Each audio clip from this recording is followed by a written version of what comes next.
آپ کو فلانی گاڑی خریدنے چاہیے تھی, آپ نے یہ اسٹیکر کیوں لگایا, آپ نے یہ لوگوں کے لوگو کیوں لگائے.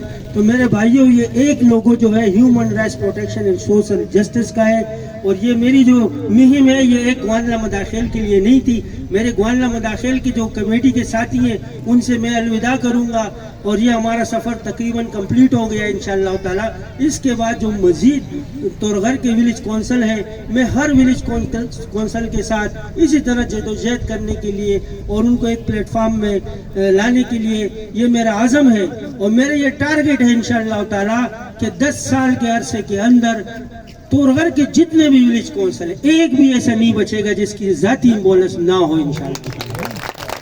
اس مقصد کے لیے میں human rights protection and social justice کے مرکزی وائس پریزیڈنٹ کی حیثیت سے انشاءاللہ تعالی اپنے جو صلاحیتیں ہیں وہ بروئے کار لاؤں گا, اور تمام تورغر کے ولیج کونسل کے نوجوانوں کے ساتھ شانہ بشانہ رہوں گا.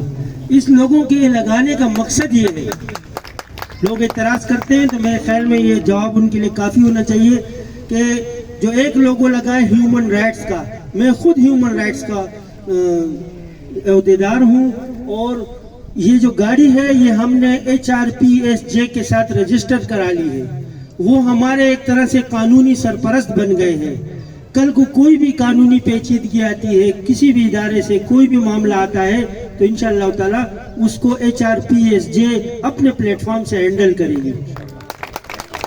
تو یہ بنیادی وجہ ہے ان کا لوگو لگانے کی کہ انہوں نے ہماری سرپرستی کی اور ہمیں اپنی, ورنہ حالت یہ ہے کہ اس وقت کوئی بھی ادارہ اپنا نام کسی کو دینے کو تیار نہیں ہے. وہ کہتے ہیں بھائی ہم کیسے اعتماد کریں, گاڑی ہماری نظروں سے دور ہوگی, کس مقصد میں استعمال ہوتی ہے, کس پرپز میں استعمال ہوتی ہے, لہٰذا ہم اعتماد نہیں کر سکتے. ہم اپنا نام گاڑی پہ لگانے کا یا اس گاڑی کو اپنے ساتھ رجسٹر کرنے کا یہ ہم نہیں کر سکتے. لیکن الحمدللہ چونکہ میں خود HRPSJ کا عہدیدار ہوں تو اس وجہ سے انہوں نے میری اس کاوش کو قبول کیا اور اپنے ہیومن رائٹس کے پلیٹ فارم پر اس کو سراہا, اور اس کو ہیومن رائٹس کا ہی ایک جو ہے پروگرام قرار دے دیا. تو اس پر میں ان سب کا شکریہ ادا کرتا ہوں.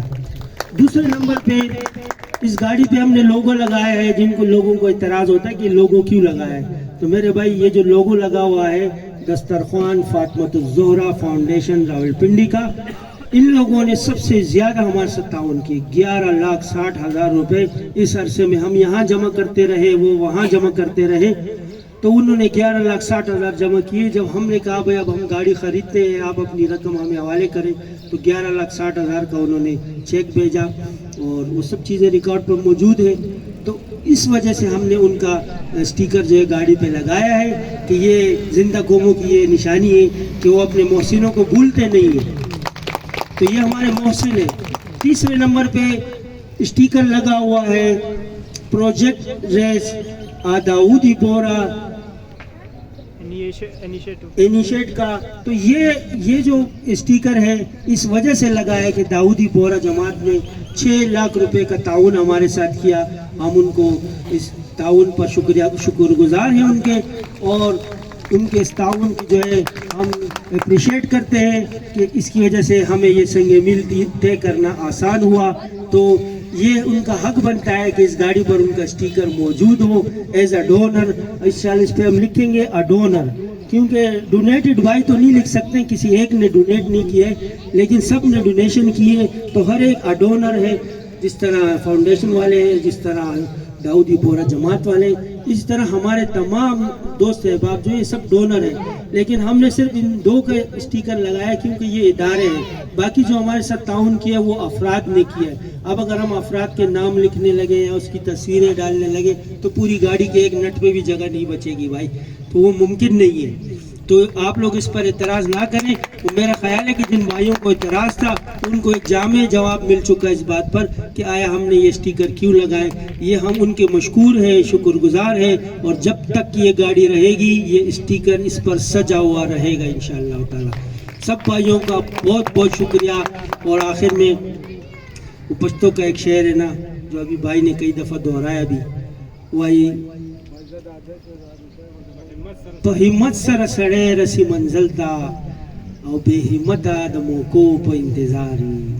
ایو سو خبرې ما نورې په ذهن کې راغلې وي وستوری زلی دلی دی اسمان کی اور رب کامیاب دا غزوانان کی اور روشن پہ ټول جہان کی او پختانو یو په هر میدان کی ربا پورا میدان مان کی ډیر مننه شکریہ السلام علیکم